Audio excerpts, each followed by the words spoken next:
अगली कथा एकलव्य की गुरुदक्षिणा। आचार्य द्रोण का अपमान उनके सहपाठी पांचाल नरेश द्रुपद ने ये कहकर कर दिया कि एक राजा की तुम्हारे जैसे श्रीहीन और निर्धन मनुष्य के साथ कैसी मित्रता। इस तरह राजा द्रुपद से अपमानित हो बदला लेने की भावना से आचार्य द्रोण हस्तिनापुर के राजकुमारों को अस्त्र शस्त्र की शिक्षा देने लगे। राजा द्रुपद का व्यवहार इन्हें सदैव दुख देता था। एक दिन आचार्य द्रोण ने अपने शिष्यों से कहा कि मेरे मन में एक कार्य करने की इच्छा है। शिक्षा प्राप्त करने के बाद कौन उसे पूरा करेगा? सब चुप हो गए, परंतु अर्जुन ने उस कार्य को पूरा करने का संकल्प प्रकट किया।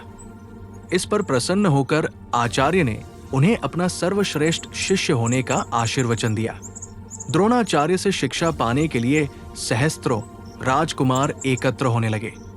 द्रोणाचार्य की प्रशंसा सुनकर निषादराज हिरण्यधनु का पुत्र एकलव्य भी वहां आया, पर कौरवों के कारण आचार्य ने उसे निषाद पुत्र समझकर शिष्य नहीं बनाया।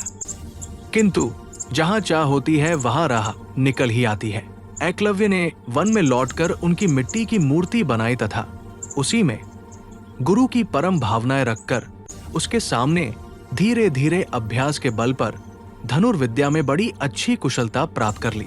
एक दिन शिकार की इच्छा से आचार्य के सभी शिष्य एक कुत्ते के साथ उसी वन में आए। सब लोग शिकार की खोज में इधर उधर बिखरने लगे। कुत्ता भी घूमता घामता उस जगह पहुंच गया जहां एकलव्य अभ्यास कर रहा था। मैले कुचैले काले रंग के आदमी को हाथों में धनुष बाण लिए देखकर कुत्ता वही खड़ा होकर भौं भौं करके भौंकने लगा। अपने अभ्यास में आए व्यवधान को देखकर एकलव्य ने इतनी फुर्ती से बाण चलाए कि कुत्ते को चोट तो नहीं लगी, पर उसका मुंह बाणों से भर गया। अब वो भौंक नहीं सकता था। उसी अवस्था में कुत्ता पांडवों के पास लौट आया। सबने सोचा कि ये कार्य तो हमें से कोई भी नहीं कर सकता। आखिर वो सर्वश्रेष्ठ धनुर्धर है कौन? खोज की गई। सबने देखा कि द्रोणाचार्य की मूर्ति के सामने एक भारी भरकम आदमी निरंतर आश्चर्यजनक गति से बाण छोड़ रहा है और कठिन से कठिन लक्ष्य का भेदन भी कर रहा है। सभी ने आकर द्रोणाचार्य को ये घटना सुनाई। सभी का अभिमान जाता रहा कि हमने गुरु द्रोणाचार्य से अच्छी शिक्षा प्राप्त की है। विशेषकर अर्जुन का। एकांत पाकर उल्लास भरे शब्दों में अर्जुन ने द्रोणाचार्य से कहा, आपने तो मुझसे कहा था कि तुमसे बढ़कर मेरा कोई भी शिष्य न होगा। फिर आपका ये शिष्य अस्त्र विद्या में मुझसे बढ़कर कुशल तथा पराक्रमी कैसे हुआ? आचार्य गहरी सोच में पड़ गए। कुछ समय तक वे सोचते विचारते रहे। फिर सब्यसाची अर्जुन को साथ ले एकलव्य के पास गए। उन्होंने देखा कि उनकी मूर्ति बनी है और उससे पूछ पूछ कर एकलव्य बाण चलाने का अभ्यास बड़ी निष्ठा से कर रहा है। द्रोणाचार्य उसे देखकर आश्चर्यचकित हो गए और मन ही मन उसकी प्रशंसा करने लगे।